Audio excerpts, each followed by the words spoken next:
नई नवेली जान बहू बाथरूम में नहा रही थी, तभी अचानक वहां पर शेषराम नाम का जो ससुर था पहुंच गया और फिर वहीं बाथरूम में ही अपने बहू को घोड़ी बनाकर 61-62 वाला प्रोग्राम चलाने लगा।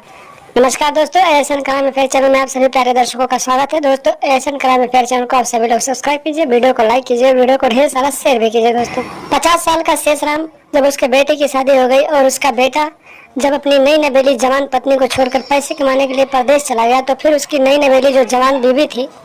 वो अपने पति को याद करने लगी और अंदर ही अंदर गर्म होने लगी और अपने पति के बारे में सोचने लगी। और शेषराम जब भी अपनी नई नवेली जवान बहू को देखता था तो उसके मन में कंठ दौड़ जाता था और उसे ठोकने के बारे में सोचता रहता था। और एक दिन की बात है, उसकी नई नवेली जवान बहू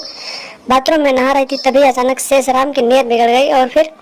वो उसके बाथरूम में घुस गया और फिर अंदर से दरवाजा बंद करके उसे घोड़ी बनाकर वहीं पर 61-62 वाला प्रोग्राम शुरू कर दिया। काफी देर तक शेषराम अपनी बहू को घोड़ी के स्टाइल में बजाता रहा और जब फिर उसकी मनसा पूरी हो गई तो फिर उसे वहीं छोड़कर वहां से चला आया। और उसके बाद उसकी बहू वहां से निकली और फिर उसके भीगे बदन को देखकर फिर से उसके अंदर जोश सवार हो गया और फिर शेषराम ने फिर से उसके साथ कुछ करना चाहा, लेकिन फिर बहू ने मना कर दिया और कहा कि बाबूजी अब रहने दीजिए, जो भी होगा शाम को हो जाएगा। इतनी बात सुनने के बाद शेषराम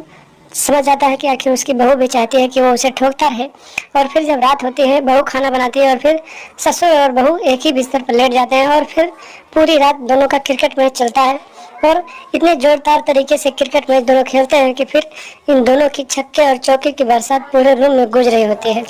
इसी तरीके से इन दोनों का ये रिलेशनशिप चलता रहता है। और एक दिन की बात है, जो ससुर होता है वो अपनी बहू को इतने जोरदार तरीके से उसके साथ क्रिकेट खेलता है कि उसकी बहू को गुस्सा आ जाता है, क्योंकि उस दिन उसकी बहू जो होती है कहती है कि आज कुछ नहीं होगा। लेकिन जो ससुर होता है शेषराम जबरदस्ती अपनी बहू के साथ गेम खेलता है तो फिर बहू को गुस्सा आ जाता है और फिर बहू जो होती है ससुर से लड़ाई झगड़ा करना शुरू कर देती है और फिर देखते ही देखते वो अपने ससुर को इतना जोरदार धक्का देती है कि वो जाकर दीवार में टकराता है और दीवार में टकराने की वजह से उसका सर फट जाता है और मौके पर ही उसकी मौत हो जाती है। इसी तरीके से जब सुबह होता है तो वो लोगों को बताती है कि ससुर जी रात को शराब पी कर आए थे और न जाने क्या क्या बोल रहे थे और फिर मेरे साथ जबरदस्ती छेड़छाड़ कर रहे थे, जिसकी वजह से मैंने उन्हें धक्का दे दिया और मौके पर उनकी मौत हो गई। इसकी सूचना लोग पुलिस को देते हैं। मौके पर पुलिस पहुंचती है और पुलिस लाश को कब्जे में लेती है और फिर पोस्टमार्टम के लिए भेजकर आगे की छानबीन करने लगती है। और फिर शेषराम की बहू को हिरासत में लेकर पूछताछ करते हैं तो वो पूरी कहानी बता देती है, अपने अफेयर के बारे में बताती है और फिर जो पुलिस होती है बहू को ससुर की हत्या के रूप में गिरफ्तार करती है और फिर आगे की कार्रवाई के लिए जेल में डाल देती है। तो दोस्तों, सावधान है, सतर्क है, अपनी मानसिकताओं को और अपने हवस को काबू रखें,